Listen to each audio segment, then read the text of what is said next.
What is going on, everybody? Today's a big day for Nick Sands Presents because today I am sitting down with my friend Alexis Barry. She is a fashionista. She's a fashion designer, a costume maker for some of the biggest theme parks in the world, a all-around incredible person who, like, the more I learn about you, the more incredible you get. It's like, the first time I met you, I was like, oh, this girl's really cool. And then every subsequent time I've hung out with you, I'm like, wow, she just keeps getting cooler and cooler.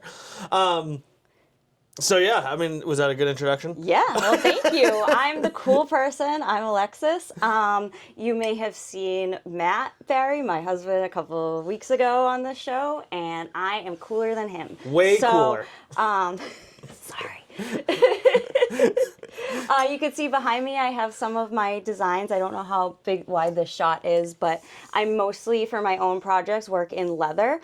And it's not genuine leather, which if you see that, it may not actually be leather. This is vegetable tan cowhide, which is leather put through a process to retain nutrients in it. So it kind of, when you wet it and you can shape it and mold it and you can illustrate directly into it, it's a very malleable, moldable material that you can make kind of anything out of. And I think it's pretty easy to work with. So, So all your costumes are edible then? Well, I don't think the dye that I put in is very safe. And also, if I use barge cement on any of them, that, like, if you inhale that the wrong way, it'll glue your lungs together from the inside. What? So, yeah, no, I don't think it's necessarily safe. But if you breathe it in the wrong way? Yeah, barge cement, they have a few different versions, but the one in the red packaging, it has fumes that are so strong that you can glue your lungs together from the fumes. But I use fucking crazy. ventilation and masks for that. This one, however, is undyed, and so that one would be edible.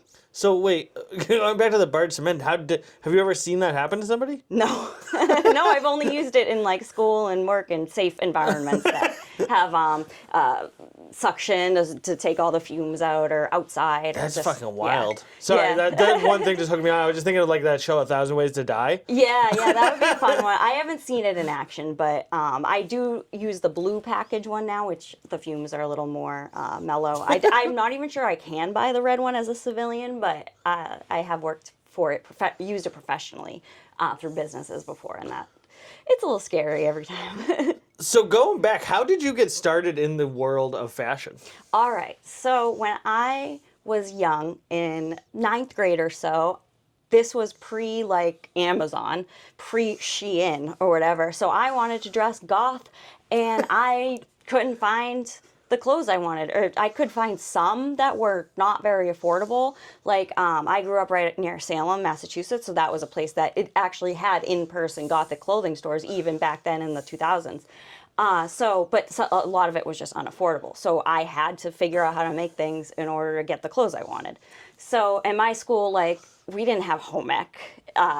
I didn't learn how to sew in school or anything, so I had to take like classes, and there was an instructor, this woman Shannon, in my town, and she was teaching classes, but prior to this had mostly taught like 8-year-olds how to sew quilts and make pajama pants. So I took this class with like younger kids, learned how to make pajama pants and pillowcases, and then from then on, like, started making like fancier skirts with lace trim and things. And so this was pre-YouTube, right? Also? Yeah, it was pretty much like YouTube may have been in its infancy at that point. There were other video sites, but yeah, I've never really liked watching videos to learn stuff from anyway. I prefer to either learn from other people or just like kind of figure it out myself.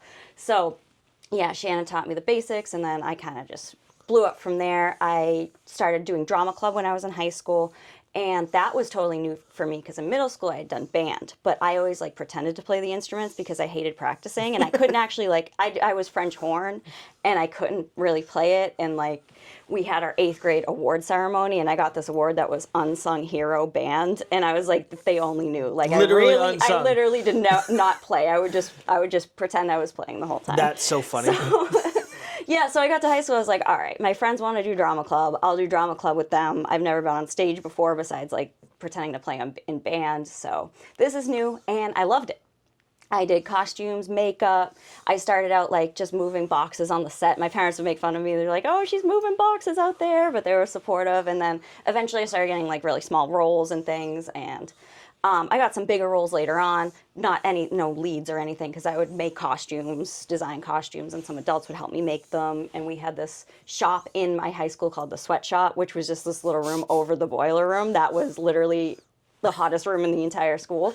And that's where the sewing machines were. So I worked in the sweatshop. I cut out pattern pieces on the floor of the cafeteria. We didn't have a good space for this. We didn't even have a theater in our high school either. We had to go to the middle school for any actual plays we did. So what's funny is I had the opposite experience where our Yeah. school had a theater, but we had no budget for sets. We had no budget for costumes. We had no budget for anything. So every play that we had to do, I was also in theater. Yeah. Every play we did, it had to be like just normal ass clothes that like the kids could buy themselves, and then they would have to be like specifically no sets. Like our town Yeah. has no sets. Rebel Without a Cause is no sets. So like Yeah. we were able to kind of make it work that way. I don't think we had a lot of budget, but we do some fundraising every year. Like we do a Christmas Carol, we rent a trolley, and it was a pretty wealthy town. So there were a lot of students whose parents had mansions. So we'd like go to the different mansions and have our little like Victorian setup in the Christmas Carol. It was we had old like 1700s houses in the town. So that's cool. There was one by the lake that was like intact. 1700s house, so we went in there and did part of, like, I was a grave digger outside for the Christmas Carol. We did the Polar Express one year, so we did a train and we were dressed as elves, and kids would go on and we'd give out candy canes and Santa would come through, and the kids were on a moving train, so they'd vomit in the aisle, and I fell in my elf costume into vomit, so that was a nightmare. But we raised so much money doing those that we had some funding, even though the school was like, all the funding goes to football and the marching band, because the marching band was like a big award-winning marching band, and the football had a big new stadium and stuff, and we didn't have a theater. What do you think it is that drew you to theater in the first place? Was it did you want to act and stuff, or was it more just the production side of things? My friends wanted to do it, and I think that's why I first got into it. But then I like how it kind of encompasses all sorts of humanities subjects, which when I was younger, I was really into like English, into reading, I was into literature, I was into like reading Shakespeare in school. I liked doing that. So like I really liked how it was like visual arts. I came in there, like I grew up with my dad who was a carpenter, so I knew how to use power tools and stuff, so I'd go in and show up the other kids how to put the sets together. And so like all of my skills worked in this field. I got to do a variety of different things. Like I got to do makeup, I got to do hairstyles, I learned how to do finger waves and different historical hairstyles like that. So it encompassed so many different skills that I really liked how creative it was. And I also feel like the drama club and theater in general, like in high school, taught me more than any of the other subjects because it was more practical. I learned so much. It wasn't just learning for the test like other subjects were. Like I love science now, but in school I never liked it. So it really just encompassed what I did like back then. I think that we've sort of made this shift like in the last 20, maybe a little bit longer. Before, like I feel like right around when we were in high school, I'm a little older than you, I think, but Yeah. right around then there was like this shift that went like the humanities are now useless and like there's just this full bore shot into STEM. And I think that we've really lost our way on that because to me the humanities are literally the most important thing that you can do. Like what is the point of existing? The way I always think about it is like what is the point of designing an app if you don't know if it actually makes humanity better? Yeah, I graduated in 2010 and it wasn't STEM yet. So I've met people younger than me and they're like, I was in robotics class in high school. And I was like, robotics class? Like, that's crazy. Like, we didn't have that. And so I don't know if I would have been into that if that was around early enough at that point. But as it was, and plus in Wakefield, it's kind of got a snooty kind of like academic feel to it where you're in middle school, they're like, don't go to trade school's for losers and criminals, you have to go to high school and you have to go to college. So it's like, okay, the trade school was next to our high school and those kids were really smart because they graduated high school, didn't have to pay for their education and immediately went into a well-paying career. So but yeah, I was stuck on the academic only like propaganda side of things where it was like, that's what you do to be successful. And yeah, I would have liked to learn more about robotics, and I do feel like I'm a little behind on some of the technology, but I have worked on teaching myself stuff like that's a laser engraver up there. Like I've Yeah, you learned do all kinds the of cool tech shit. side of things. Yeah, so I do try to learn the tech side as I can, but yeah, it was In I our was not school, into the it then. robotics team was like Yeah. the nerdiest nerds, the nerdiest computer nerds, and then also like the most rednecky, like mechanical guys. Yeah. So like you would always hear them having arguments about like one in like really sort of like lowbrow English, and then the Yeah. other guy's like trying to explain like coding to him, and they were like trying to explain like hydraulic systems, Yeah. like because all the redneck kids like knew mechanical Yeah, stuff really. it's like good balance for each So other. it was very funny to watch them argue. Yeah, Anyways. I don't think we had rednecks where I'm from. Maybe they just went to the trade school. I'm from Manchester, so there was plenty around. Even if they okay. weren't real rednecks, we had like fake ones too. We had like the Yeah. real rednecks, the fake rednecks. And to go back to like my high school, the no theater experience, they actually got funding to build a theater, but it wasn't done by the time I graduated. It wasn't done in time for I think it was my junior year at a drama festival that would happen every year. A scout came from like it was American High School Theater, some program, and he picked us to go to perform at the Fringe Festival in Edinburgh, Scotland. So because we had no theater, but were able to adapt to it, people saw that in us, and so I actually got to perform like on the street during the Fringe Festival in a theater in that's Europe, sick. like. And had my costumes like on display and during that show and stuff. So that was pretty cool. That like was all the work I put into high school theater like came together. And then I went to Mass Art. It's actually, I don't think a lot of people know that Mass Art's the only state school that's an art school in the country. So it's really inexpensive, but really well known, renowned for being a good art school. So I went there because it was affordable. I grew up 25 minutes outside Boston, so I was able to commute there and save money on that. So I got a pretty good education for low money. Only problem, Mass Art did not have a drama club. So once I got to college, seems weird. I got out of the theater world. It was part of some consortiums, like it was, I forget the Pro Arts Consortium and another one, and MIT like owned part of the building, so I could take MIT classes, Emerson, Berkeley, like a bunch of schools I could take classes at. But all of their schedules were structured differently than 1 5-hour class per week that all the Mass Art classes were, so I couldn't. So like there was theater accessible to me. I did do some like film. I helped out with makeup and costumes on some film projects for Emerson students when I was there, but for the most part, like I couldn't really do much theater. So I learned as much as I could. I absorbed as much information as I could about fashion and costuming. I took costume design twice, which is a totally different class depending on who your professor is. My first one was this terrifying woman, Yelena Polovsky, and That's a terrifying name. yeah, she was scary, and she looked at my like gothic spooky stuff designs that I would have, and she'd be like, "What happened to your soul?" And I was like, "I don't know, I like scary." Like she didn't understand horror at all. Like she just wanted us to draw costume designs. We didn't make anything. And then I had this amazing woman, Mary Frances, who came in the next costume class, and she actually taught me like the theme character costume type stuff that I do for work now. And I had first learned that like 15 or maybe a little less than that years ago in this class, those skills. So I've been exposed to like high-end, it's almost like couture costuming. It's very complex construction, and I learned that such a long time ago that I had developed some more advanced skills. So going into fashion, I really wanted to challenge myself to like do something unique and different, and I wasn't feeling challenged by fabric anymore. And then I saw someone had made like bracers or something made out of fabric my bitch. yeah, and so someone had made like bracers or something for one of the Emerson shows I did, and I was like, "Ooh, leather, that's cool." Someone made that, and then I went and I figured it out how to do it. I went to there's like a Tandy leather store up in North Chelmsford, checked it out. I got like a basic tooling kit, and then I was like, why am I doing like rosettes and southwestern like saddle style tooling? I can do whatever. I can make illustrations. So then I just kind of started illustrating with it. Like that one's my most recent one. I have a really cool one I didn't take out that's like a nature scenery.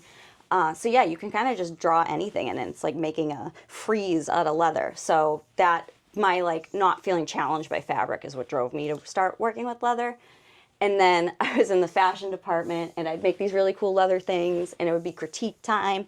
And critique in fashion was intense. It was like would insult you, and they would be mean, and my stuff would get up there and be like, wow, this is so cool. I have no idea how you did it. This is awesome. I don't have a criticism.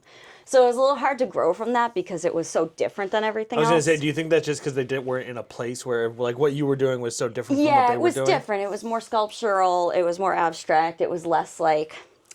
it wasn't a blouse with darts in it. Like, that stuff's so boring to me. I wanted to make something crazy. Well, I would imagine, too, those kids, like, if they, like, I don't know anything about leather, but this is just an example. Like, if I was like, oh, you cut this wrong. Like, this cut could be cleaner or something like that. Like, they probably just wouldn't know that, right? Yeah, and I know that it actually could have been cut cleaner. Like, some of this stuff is not, like, don't look too up close if you are a leather worker, because I cut corners sometimes because I get all excited as I'm making it, and I leave out steps sometimes, but my next project that I'm working on, I'm going to do everything right. How do you do something like this where it's like, if this is coming out, is there like do you make like a stamp? Yeah, so that's actually what this wand I have in my hand right now. So this is like a beveled edge with texture on it. Yep. So what I do is cut with a swivel knife in the leather and then bevel down the edges. So it actually is three-dimensional. So I actually press into it and then leave the parts I want out, like around the eye, the skull eye there. I want that to stick out, so I press in inside the...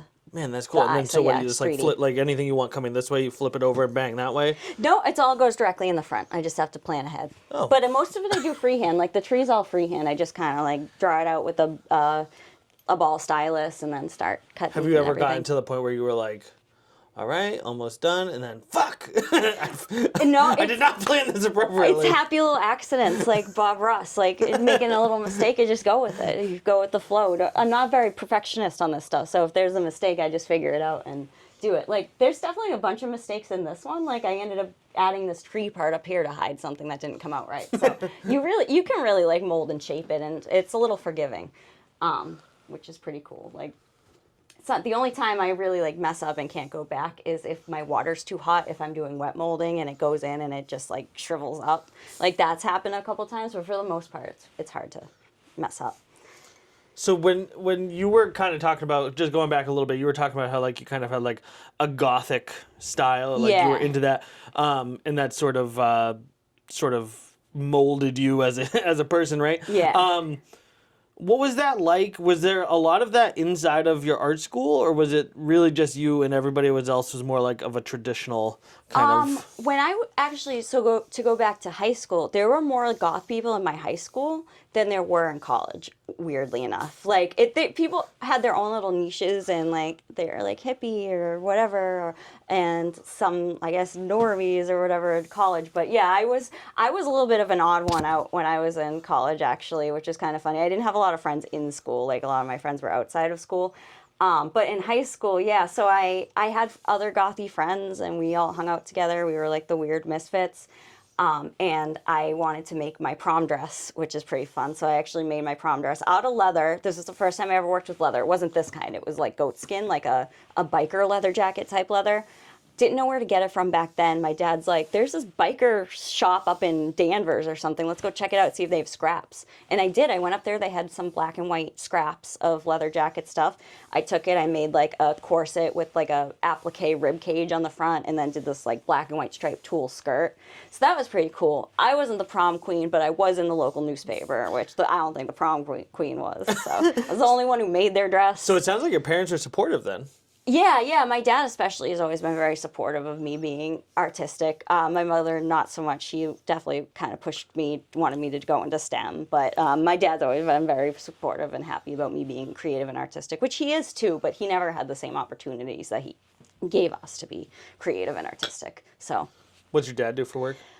He's retired now, but he did like carpentry and like handyman work on the side, and then he, for his main job, worked at group homes for adults with developmental disabilities. So that's something like working with the disabled population is something that my whole family has been involved in my whole life. So that definitely like did was something I did work in when I first like was younger and got out of high school and stuff, but it's not really the field for me because I don't like having to worry about other people, like are they going to fall or did I give the medication correctly? Like I found that pretty stressful to have to like have so much concern about someone else's life like that I definitely prefer a creative field, but it was definitely informative and it makes you build a lot of empathy and understanding of different types of people by being in that field. So yeah, that's what my dad did.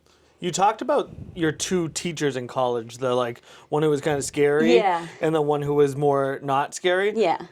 Was there anything you learned from like that sort of the fear-driven one that you think you wouldn't have learned if she wasn't like that?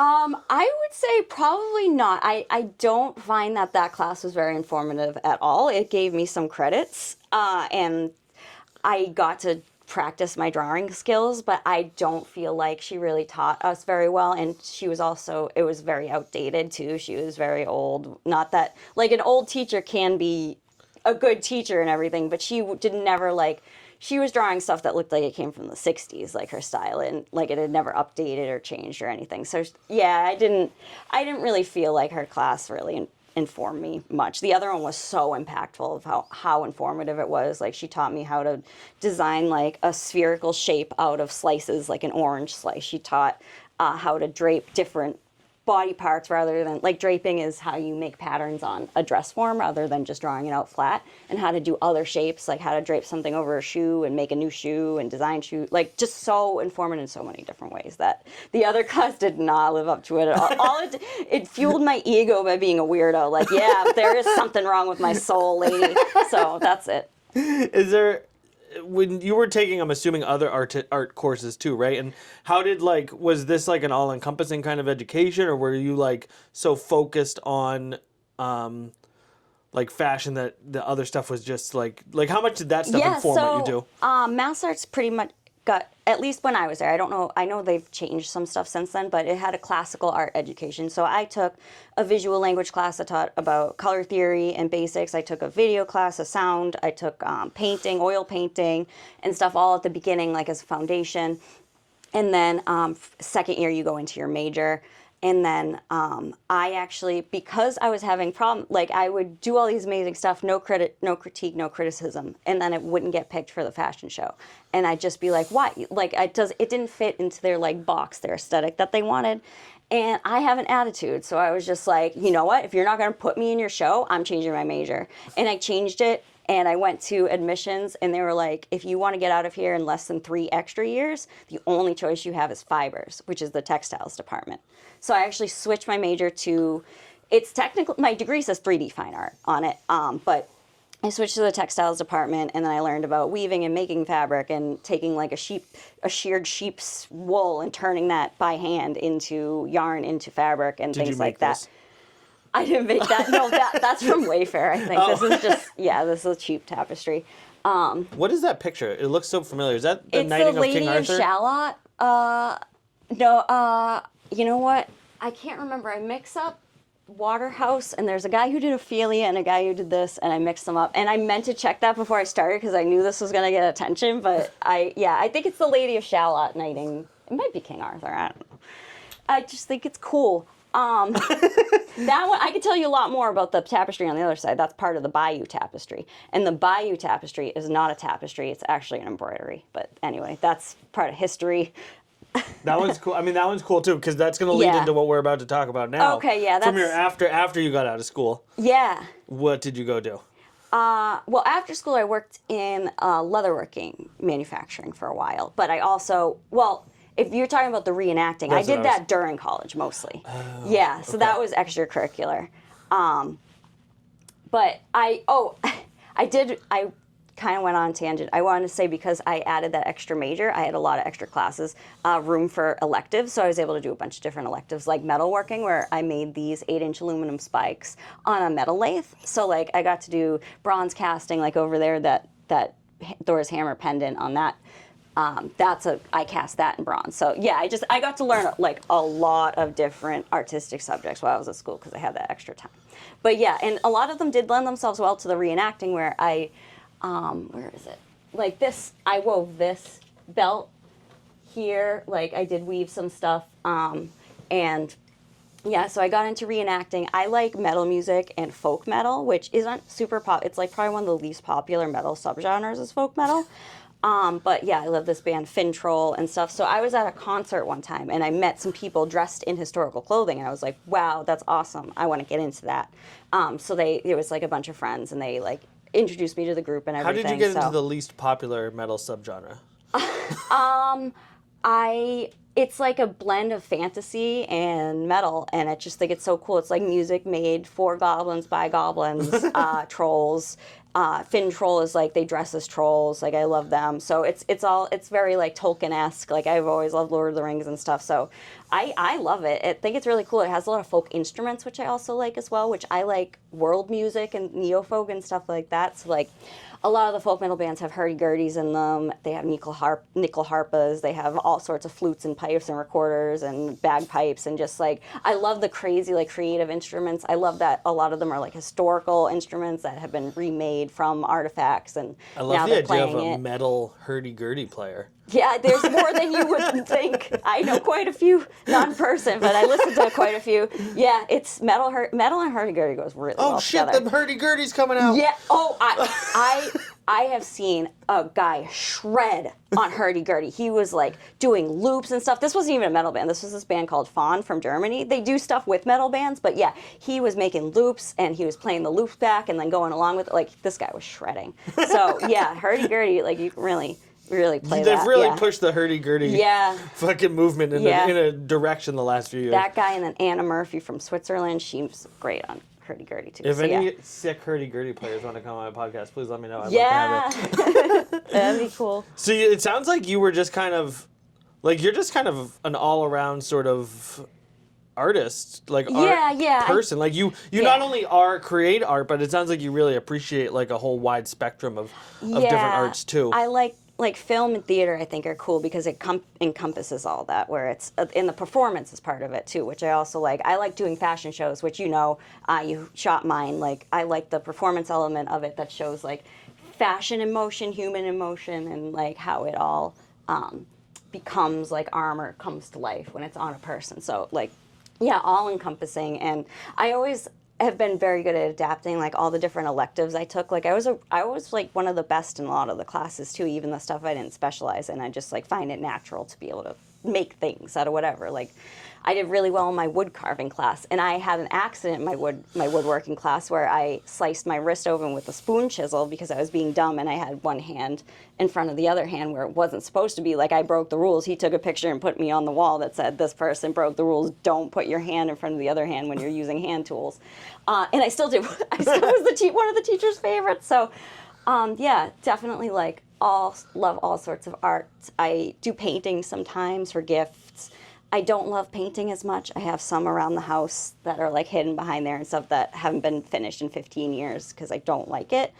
I do. Painting's tough. I draw too a lot too. I have some cool drawings in the other room of like trolls and like I do like freaky body horror type drawings. But my next leather project, I want to like start bringing that into the leather designs because I haven't done a lot of the body horror stuff, but I have a big project that I designed that you saw over there. I very sneakily saw it. I got an early sneak peek of it, and it is very cool. Yeah, so this is actually that same professor, the one I was praising. She told me about the World of Wearable Art competition, which is partly put on by Weta Workshop, the ones who made Lord of the Rings, like Peter Jackson's company in New Zealand, and it's all about wearable art. It's about like making costumes out of crazy material, unique. It has to be wearable. It has to be like they put them on dancers, so it has to be able to last and move, which leather is really well suited for.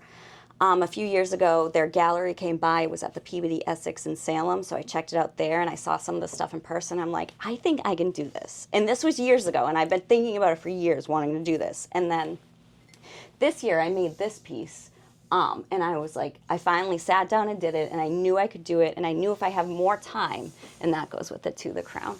if I had more time, I could really make something that could actually like do well in this competition. I think like take all the leatherworking skills I have, this including the professional skills I've made in like making wallets and making those clean edges on the wallets and making belts and stuff, and take all the skills that I have, the fashion design, the leatherworking, the professional finishing skills, and make like the most elaborate thing I can think of out of leather. So that's what that design is. The deadline for next year is February, so I was just like, you know what, I'm going to try to do 2027, not rush it, and just put as much work as I can into it and really plan and make it elaborate. So that's my plan for all of next year. Hopefully I'll be I put some leatherworking tools on my Christmas list of stuff that I don't have yet, so really, like, this was a Christmas present a few years ago. I had on my lap, this is a weighted rawhide mallet. So the rawhide on it you use to hammer in like the leather designs, and it doesn't damage the metal tools. And the weight, I think, helps me like really get swing that sucker. Yeah, really like get more pressure into the leather with less physical strain on my wrists and joints. So this I got to help, and then the laser I got to cut out pieces using fire. So that way, that's another thing that like really strains your joints, is cutting out the leather pieces. And I'll do it like I'll cut holes. This is kind of improper leatherworking, is cutting circular holes on it. You actually supposed to usually use a diamond or straight shaped chisel, because those the leather kind of self heals and closes in on it better than a circle. But for this type, it's easier to get through, like, because I do have some sensitive joints, so it's easier to pull the threads through. So some of it's to like keep my joints going as long as I can to not put too much strain on it. Do you have like a sewing machine that can work with leather, or do you have to do it by hand because it's so thick? I do not currently have one. I have in the past, but usually when I had it, I would sew like deer skin, like other types of leather with it. It's called a walking foot machine. So it had the foot on it, like goes like this, so it can move thicker material through it without damaging the whole system. I had tried sewing some of that on a home sewer, and it was so bad it forced the whole timing system back up through it and smashed the motherboard of the electronics in the machine. So yeah, you can't use a regular sewing machine. But almost all of this is hand stitched. There's a thing called a stitching pony, which you can see down there. You can use that for sewing like straight seams, but a lot of these like overlap seams like this don't really work well with that. So yeah, it's mostly hand stitched. It looks like so like you were talking a little bit about the historical reenactment you did. Do you want to go into that a little bit? Oh right, yeah, the reenactment. Yeah, so that was it's Viking period, but I had like a peasant farmstead owner outfit for me, so it wasn't like I wasn't going a Viking. So Viking describes a occupation rather than the period is called that because it starts in 793. Bunch of guys came over to England from Norway. They were like, hey, there are these squishy unarmed guys here that have these big T-shaped necklaces on and a bunch of gold in their castles. Huge buildings. And we're just like, these unarmed monks in their castles, we're just going to go kill them and take their gold. So in 793, they went to Lindisfarne. Is it England or Ireland? It's in the British Isles. They went to Lindisfarne. They killed the monks, took their gold. That was the start of the Viking period, where they were going to find resources on ships in other places, culminating in 1066, which is the Battle of Hastings, and that's what the Bayeux Tapestry is showing, the Battle of Hastings. So that's the end of the period. So I was in that period. I did got inspirations from like Anglo-Scandinavian York dig site in England. There's Hedeby, a dig site in Germany. There's a bunch of dig sites like all around Northern Europe, and so I would find like artifacts from those places and reproduce them, and we would look at and see like those turtle brooch shapes. Like I didn't make those ones; those are recast from artifacts that someone else made. But they would find like layers of textile fibers in those that the rest got disintegrated, and we'd know, oh, there was like multiple layers of wool because they had the apron strap and they had the underdress and stuff. So like look at that, read archaeologists that looked at that, and then find like the bag that she's wearing has a wooden clasp on the top. It's this really unique structure. That's a find from Hedeby, so I remade that based on the archaeological finds. And so it's like, it's bringing history to life. It's being like, these people lived in this society in this way, and we're bringing it to life. It's interesting how much like the history of clothing, sort of like the history of food, is like sort of intertwined Yeah. with humanity and Yeah. kind of teaches you a lot about what's going on at that time. Can find so much about the world from fashion history. There's so much military uniform influence on fashion. You'll see in the 40s, like the way women's fashion starts looking like more military, structured jackets and things like that. Like even into modern times, you could see that.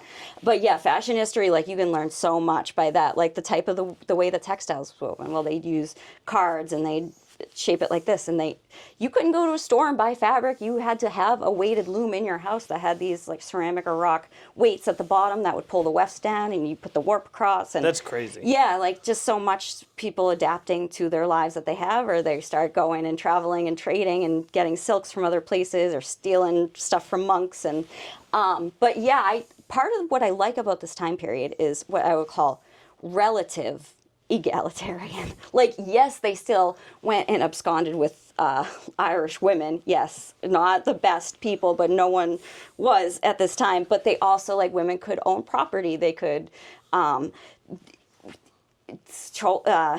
Lord of the Rings, Eowyn says, those without swords can still die upon them. So women would learn how to fight to defend the homestead. If men were going out a Viking, like someone tries to come take over your farm, you got to slice them with an axe.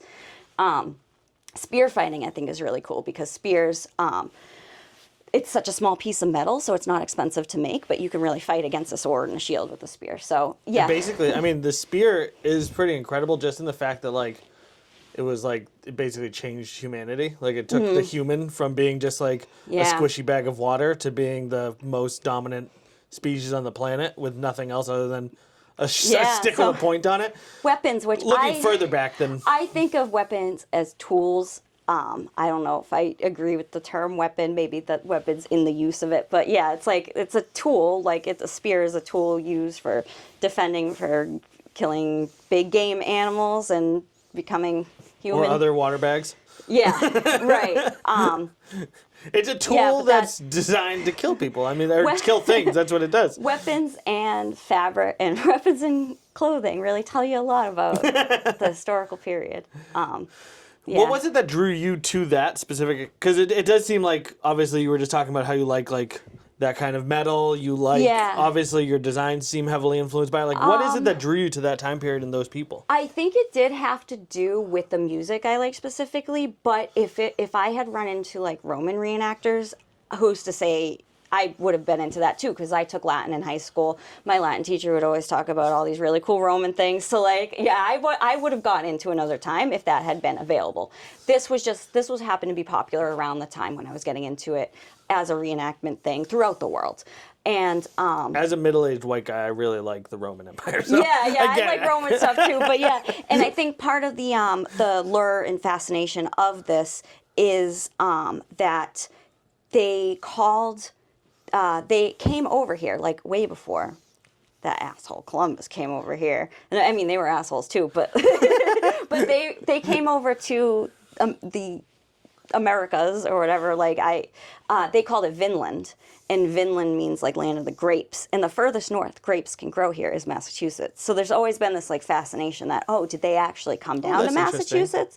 We don't know that. There is a site, and I'm sorry if I pronounce this Quebecois phrase incorrectly, Lansall Meadows up north in Canada, that is a Viking, like they found like structures and stuff there. So that's a recreated Viking village. That's the one I know there. of. Yeah. So, but we always there's always this fascination, like, did they come down here? And there's all these like apocryphal stories, like, this castle in Salem, New Hampshire, or this castle in somewhere random Massachusetts town, like Vikings came here. But no one really, we don't know for sure. No one's ever found any artifacts. There are the recreated coins and bracelets and stuff we lost in the woods reenacting that they might find someday and be like, Vikings were here, but it was just us.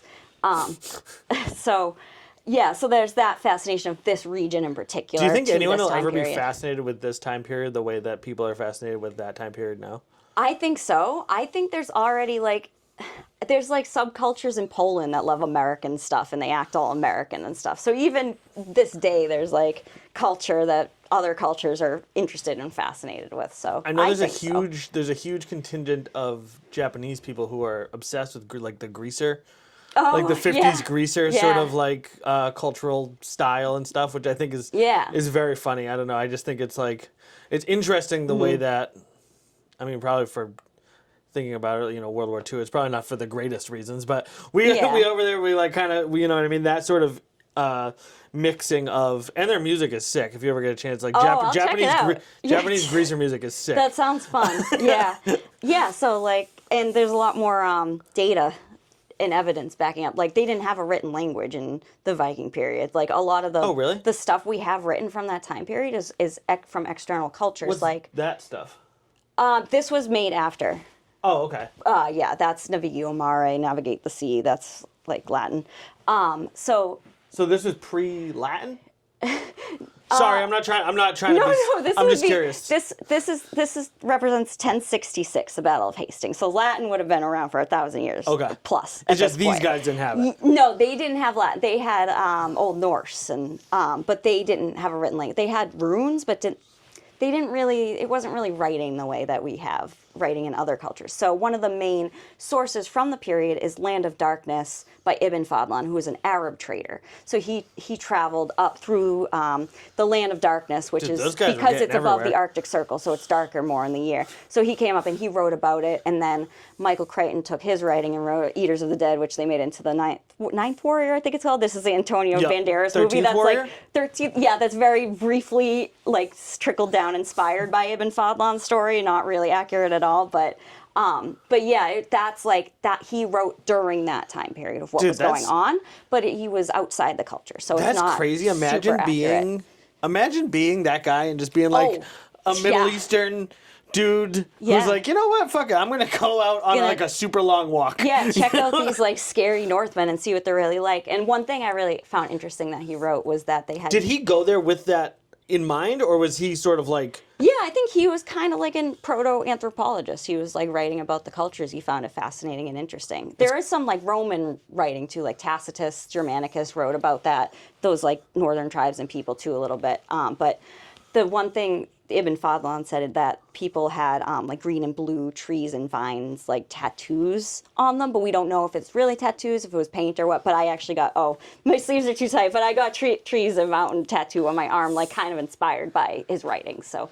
no one knows for sure how accurate it's one guy writing something. Right. But it did fascinate, like, did they do tattooing? Like there's precedence for tattoos like thousands of years of the 4,500-year-old Pazyryk mummies that were found. I was going to say the oldest. Yeah, it's Siberian mummies. There's Otzi the Iceman. He's got the like markings that are kind of like Otzi's markings are kind of interesting, and they're similar spots to where like acupuncture points are. So that was kind of interesting, where it's like it was like kind of done in a healing way for him. So yeah, like there's this crazy long history of tattooing too, which I think like even if he was talking about paint, I still like the idea of having like a tattoo inspired by that. I feel like there's got to be. I mean, I feel like doing that is super old. I mean, we must have figured it out. They probably did it a couple times with the inks that killed you on accident. Yeah, and there's in reenacting, there's some things where it's like we don't have any evidence of like lamellar type armor. What's that?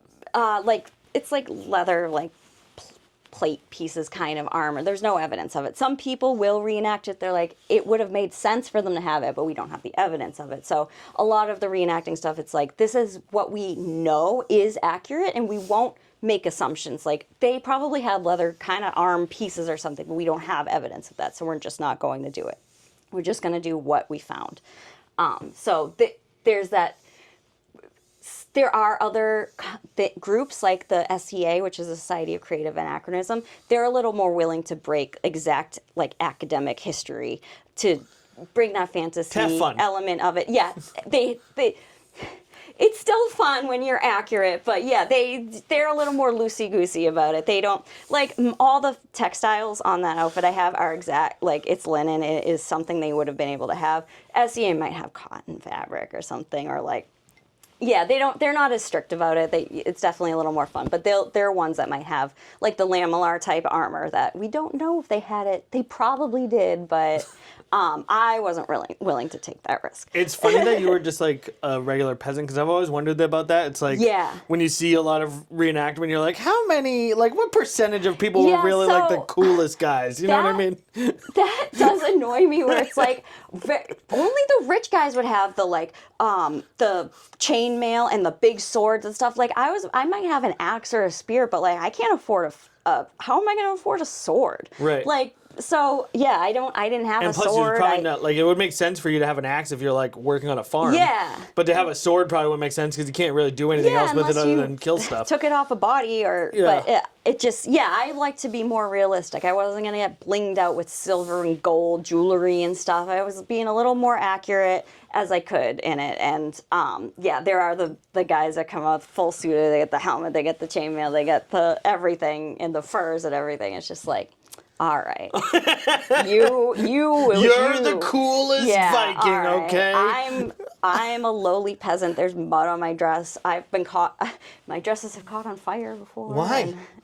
We would have a campfire. Like we would do like a little like a living history reenactment thing. So, And your like, dress caught on fire? yeah, one time my dress did catch That's on not fire, good. but it's wool, natural materials, natural fibers burn up fast and they don't melt. Like if I had polyester on, it would have melted to my skin and done damage. So that's one of the appeals of these natural fibers is that they work really well with fire. I actually worked with a guy who we ended up getting rid of at my work. We had polyester pants, Yeah. and he got, I don't remember what fell on him. Something fell on him that was really hot, and it melted his pants. Like his pants went up, and it melted like a good section of his pant right to his leg. Even like if you're welding gear, it's gonna be wool, leather.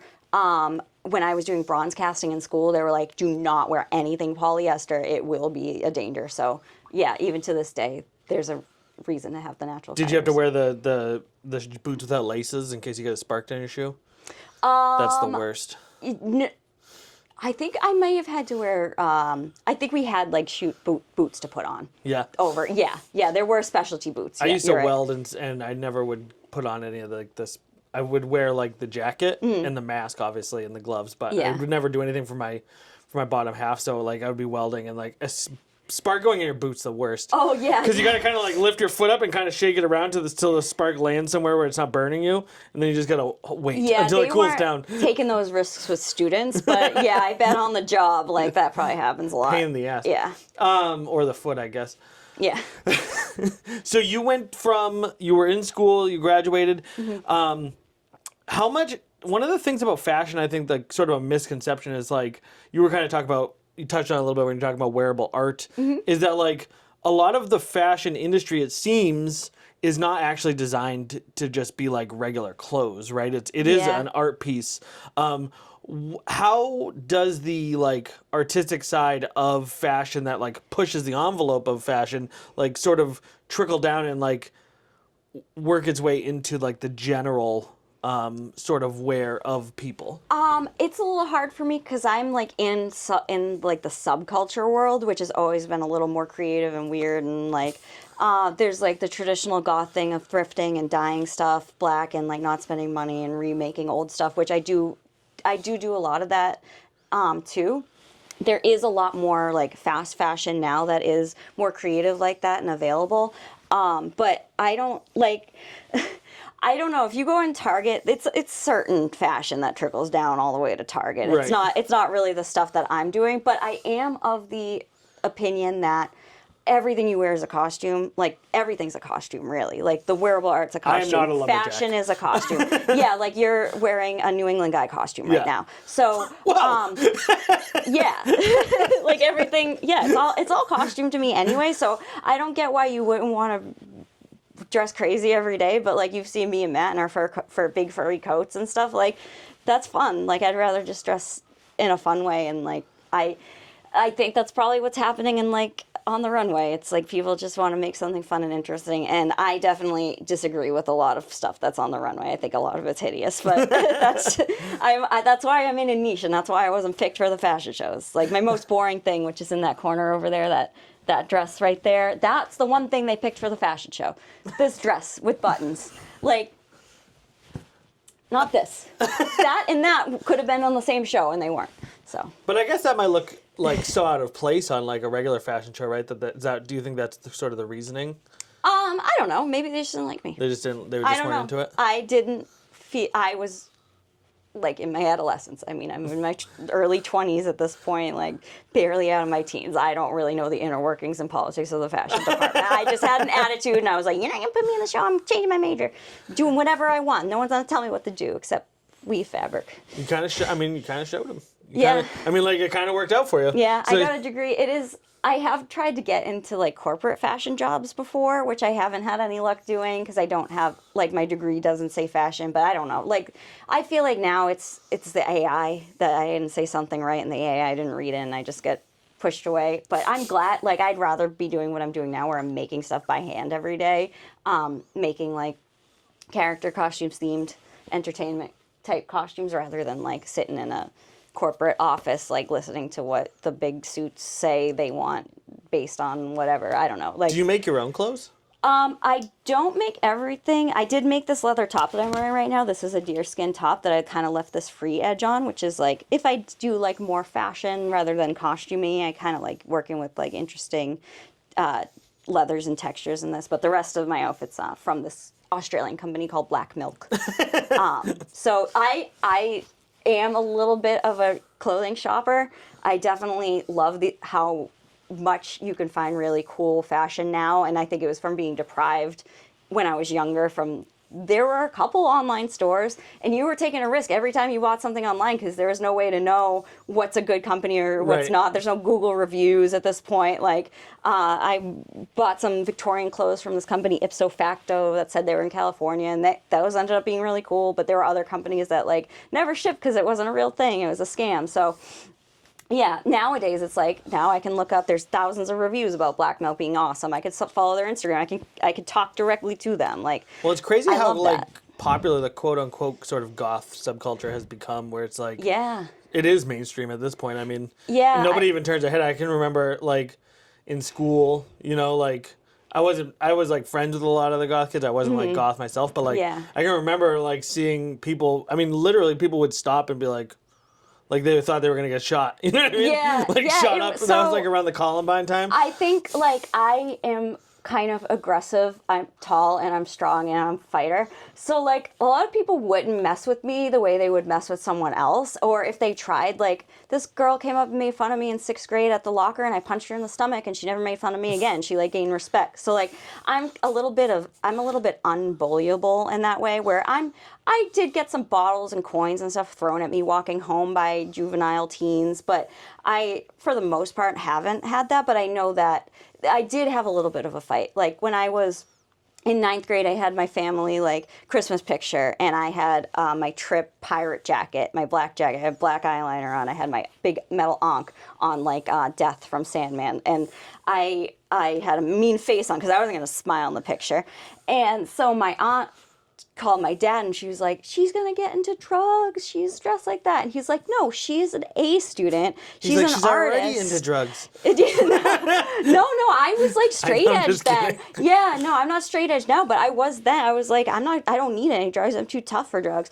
And so it was just funny where he's like, she's a good student, like maybe you should look at your own home with your daughter with no teeth. And like so I sorry cousin if you hear this. Cousin, if you're watching this, Yeah, but I know a great dentist. yeah, I actually have a really great dentist. I actually don't have a good dentist. The last time I went to the dentist, it was the weirdest experience of my life, and that was the last time I ever went. Oh no. I had to get my wisdom teeth pulled out, and I actually just talked about this on this podcast, but Yeah. it was like she was like there's like Eastern European woman, like she Yeah. had this very heavy accent, and the whole office was done in like dark mahogany, and there was like classical music playing. There's a copy of War and Peace was on the table. Oh. Like it was very, very strange. There was no one else there. I was trying to figure out what was making me so uncomfortable, and it was because it was completely silent. Yeah. There was me, this woman, and her like secretary, and that was it. But there was like 8 open bays, so I don't know why. But it was like everything was dark mahogany, and it was like really, really like fancy looking, I guess. But she brings me in and she like tried to extort me for extra money. She told me that the insurance didn't cover Novocaine and I had to give her $75 in cash. Oh. And I was like, I'm not doing that. I was like, we're just gonna have to go without it. And then she Yeah. like kind of was like, Okay. All right, I'll give it to you. All right. Tricking So you. so then like we get halfway through or she like they weren't coming out right away, so she like had to drill a hole into my tooth and like put a stud in that she could grab. And she's like, so she like grabs a hold of it and she looks me in the eye. This is the only word she said to me since like this beginning of the procedure. She looks at me and she goes, "Are you all, or is everything okay?" And I was like, uh-huh. And she was like, "Good, because we can't stop now." I was like, what the fuck? I was like, why would you ask me if there was nothing? What if I said no? So she just then she yanked it out. But it was the weirdest experience I've ever had at any dentist in my life. Okay, yeah, that's And scary. I would not. I'm not gonna blow her up because I don't want to kill me. But Well, I would after not I'll recommend tell you going there. about who my dentist is. It's expensive, but she's good. So, anyways, in costuming, you're like working with this leather. You're working with, but there's like a lot of other like unusual materials too, right? Like foams and that kind of thing. Yeah. It's really complex. Some of it's not even like made for costuming. Some of it's like plumbing materials. How much of like when you're making a costume is you like having to be like, this might work. I've never used it before. Let me like experiment with it and then see if it works. And if it doesn't, I got to restart or like start over. Like how Yeah, much there's experimentation? definitely some of that. That doesn't happen so much in me in my personal work because I'm picking stuff that I do understand and know what to expect out of, but definitely I have tried a lot of different materials where that happens, where it just does not work the way you think it does.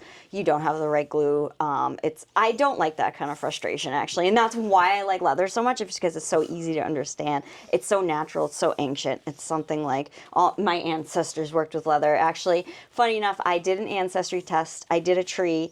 I keep finding tailors in my tree, like in all different, like maternal and paternal side. I keep finding tailors. Interesting. Yeah, like I found this one guy in my tree who was a bad guy in the Crucible, and he was a tailor, and then he became also arrested. Then he witches. was also hated, yeah, and I actually hated found women. I found some accused, convicted witches in my tree too, so which is very fun. But That yeah, sucks. there was a lot of tailors. Like I had a bunch of different, like on my Italian side, like I contacted this distant cousin. She's like, yeah, we come from like a family of like people who were painting frescoes and building castles and like tailoring and stuff. So there's all this creativity in my tree. So I like that this is like so ancient. It's, like, It is so human. weird the way that seems to get passed down, doesn't it? Yeah. Because like I did so my dad did auto body. I did auto body. Mm-hmm. Both of my grandparents did auto body. Going back, and then we ended up Getting doing before a cars. similar thing. Yeah, before cars. So they were all blacksmiths, and then we had Yeah. a bunch of coach builders. Oh wow. Who and that was like the direct transition Yeah. from like coach builders eventually became like auto body technicians. So like Yeah. it's just crazy the way that there does seem to be like this informational like thing that gets passed down that we don't seem to really. It's a field called epigenetics, which there's a theory that like the things you learn after you give birth, or the things you learn nurturing, are able to get passed on too. But it's like it's in its infancy, the science, but it does seem to have some like promising evidence for some stuff, which is kind of cool. But it's also right now it's a little bit woo-woo because it's not really The data's not there. super scientific. Yeah, but I do from anecdotal evidence, it seems like my Italian and English tailor ancestors did pass something on, and part of it might be that my dad's uncle from Italy, like he was a tailor and he knew him and he saw like that kind of work that goes into it. So my dad taught me like how to hand stitch and repair stuff when I was a kid, and so like maybe it did just get passed on through that way, but I don't know. Do you ever think that the stuff that you work on will be like accepted as like mainstream, like whatever? I actually do think it is, because like I play World of Warcraft, and like a lot of the transmog armor in it is similar to what I do. So I think like there is this, like a lot of people cosplay, which I don't do because I like making like original stuff and not like copying a design that already exists. Not that there's anything wrong with it. It's just just what you like. it's really expensive too. So if I'm spending all this money, I'm gonna make something new. But yeah, like a lot of that cosplay world does have similar aesthetics to the like fantasy made up stuff that I do too. So I think it is accepted in a way that maybe people don't realize like video game characters always kind of look like this. So Right. I guess it's kind of being like these people in the fantasy world get to look really cool all the time. Why can't we just do that in the real world? Right. Yeah. We'll get there. Yeah. I want to bring back shoulder pads. I feel like that's... Oh, yeah, shoulder pads. Shoulder pads really seem like the direction we should go I in. have a feeling it will loop around after this Y2K hideousness passes, then it'll loop back around to shoulder pads. So you're We'll not a see. fan of the aesthetics of the 2000s? I'm not really. No, I don't think so. I think me wanting to rebel against that and be goth during that time period the first time around makes me have this like distaste for it. I think coming the back. vaporwave shit was cool as fuck. That is cool, yeah. I thought when I was growing up, I thought that was the future. That was like the future we were promised. Like we were Yeah. promised like this very like we ended up with minimalism. I feel like we ended up in this weird minimalistic Yeah, it just shifts around just every sucks. 2 years, so it's gonna swing back. design. but Like architectural and stuff sucks now too. Oh yeah, it's all very boring. I can get into that after, All right, but go I ahead. just want to give a little shout out to Heroin Chic, Blade, Underworld. What else is in that? Queen of the Damned, like a lot of vampire Matrix. movies. Yeah, that I did like that kind of Y2K where it's long leather jackets, furry coats, slicked back hair. Like I like that aesthetic. I guess what I'm complaining about is maybe the boho, the paisley, I don't know, but architecture. I saw that there was a movie coming out called The Brutalist, and I gagged because I am so disgusted by the hideous government center building in Boston. I think it's like the opposite. Like I like Victorian architecture. I like Maximalist. mansard roofs, maximalist. Every little detail is made creatively and elegantly and pre-gilded. Like gilded means it's like gilded on the outside, but it's fake. But I mean Victorian, where they really like every little keyhole has details on it and that. So I like that. I like roofs. I like towers and castles and I things like the like Baroque. that. If I could make a choice, I've always said if I ever, I mean, I guess it's so expensive, like that style, like the Baroque and the Rococo, or like it would be impossible to recreate today because it would just be too expensive to do. Like, but Definitely cheapness is part. like bring back the fresco on the ceiling. You know what I mean? Like, Yeah. I want a mosaic in my bathroom of depicting Yeah. Zeus like spearing Yeah. Poseidon or something. You know what I mean? Like, I want went- sick shit. I think it was the Wang Theater we went to recently to see Wardruna, which is kind of like a Viking band, neofolk with. They may or may not have a hurdy-gurdy. I can't remember. They definitely have some of those instruments. But anyway, so Matt was like, why are there's all these paintings and the gilding and everything inside if it's just going to be dark in here? And I was like, no, you don't understand. This is how it should be. And then the guy in front of us turns around. He's like, hey, you know the history of this theater is like it started out as vaudeville, so maybe they didn't have the lights off all the time. So we like started getting this discussion with these people during this concert about what the value of having all this detail inside. Like, look at my fan blades. They have this came like this, but yeah, I like that. Like the fan blades have gilding on them. I like fancy. That's why I have this tapestry I can't remember the history of. I was gonna look it up. I'm almost positive that she's knighting King Arthur. I think it's the Lady of Shalott. I'm gonna look. All right, we're gonna Google it because I think we're almost at an hour now, and I know you got to get going soon. Oh, we're past an hour. Yeah, my game's at noon, so I have a little bit of time.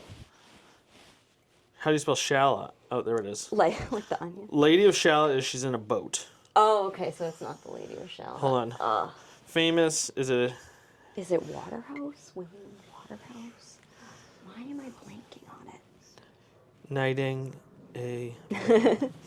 He looks pretty Arthurian. Oh, is The Accolade by Accolade. Edmund Blair Lytton. That's it. The queen or princess performing the ceremony of knighting, symbolizing the romantic ideals of medieval chivalry. Oh, apparently it's not even. Okay. It's not Arthur or anything. Yeah. It's just Accolade. vibes. We got to. Yeah, it is definitely vibes. It for sure adds something. Yeah. To the room. Yeah. I do feel like that. So tapestry. So is that kind of like, I guess actually. So we're coming up on an hour. Is there anything that we missed that you wanted to talk about that I didn't hit on? Not really, but I will say that woven tapestry is a fiber art, so I'm very supportive of it. I know there's a really cool one at the Carrier Museum over in Manchester that's like a carpet that's like melting into the floor. Yeah. That's like my favorite thing over there. So yeah, even to this day, there is really cool textile The arts. Courier has weirdly banging art. Yeah. They have like some. I'm not a fan of I dislike him so much I forgot his name. Warhol? Is it Rothko? Oh, I was gonna say Rothko. Rothko makes me mad the way brutalism Yeah, does. fuck Rothko. But I never was a fan of Warhol, but like they have some Warhol works there. They have some they have a pretty good collection. They actually have my favorite statue that they never put out is it's in bronze. It's called the American Athlete, and it's by Degas? Degas. Degas got some bronze statues. Yeah. And it's like it's just a guy. It's basically just a guy sitting, but it's like weirdly beautiful. Yeah. I will say going to art school did give me appreciation for modern art or like that type of thing, like Andy Warhol. Like before I started art school. I like modern art. Yeah, I just think Andy Warhol's kind of a dick. I went to the Tate Modern as part of that like school trip we did for theater, and I hated everything there. And then when I went to art school, I developed an understanding and appreciation for that kind of stuff that's not as like aesthetically beautiful, like Victorian houses and tapestries, that there is a value to it too. But no matter what, Rothko still makes me mad. So. I think the problem with Warhol to me is like I know that his like whole thing was like he was like a mockery of consumerism or like whatever, but I feel like he really just bought into consumerism and he was just like, how can I make a bunch of fucking money while also in like the only way to do that or the way that he saw was like to trash the system that he would ultimately benefit from. I appreciate him, but I'm not that doesn't fit my aesthetic. No, here, definitely doesn't fit your aesthetic. You got a deer head right there, which is cool. Yeah. All right. Where can people find you? In the mists, in the shadows, and underground. She's everywhere. But we're on Instagram. Yeah, I'm on Instagram. I do have a public one that has some of my art on it. I think it's called Silvana Atelier, which is what does Silvana French Atelier word. mean? Atelier just is like a craft studio. So it's just like studio, but it sounds fancy. It does. And Silvana is from the Latin root for tree or forest, because I have a lot like that's cool. Nature inspiration does come through in a lot of my work, but it's because I don't really care about notoriety. I don't really care about social media or attention or people knowing who I am or seeing my stuff. Really, I don't care. I do everything I just do for myself. Really, that's why I have all my my little museum in my house here, and I don't no one ever come. I don't ever have guests, so we're you're one of the only guests I have. So. Well, I'm honored. But yeah, you could probably find that public account somewhere if you That's really funny want. because I always say that I'm my own biggest YouTube fan. I watch my own YouTube videos all the time. I'm like, these are fucking hilarious. The fact that these aren't getting the appreciation that they deserve. Yeah, it's just I don't really care about attention. I mean, some of this commands attention on its own, which I can't help, but yeah, online. I don't know. I'd rather live in the real world than behind a unfortunately screen. a big attention whore. So yeah. All right. Well, hopefully you could get some attention out of this, but I don't really care if anyone follows me. Well, I hope they do because I really love your work. Yeah, I think what you do is very cool. Yeah. Like I said, it really is every time I talk to you, you just become cooler and cooler Yeah, somehow. I've got some more stuff back there too. Someday I'll bring out more cool facts. We'll have to have you on a second time. Yeah. So, All right. Alexis, thank you so much for doing this with me. I really appreciate it. You're welcome. Thanks for having me. Guys, thank you so much for watching. I love you. Mwah. Bye.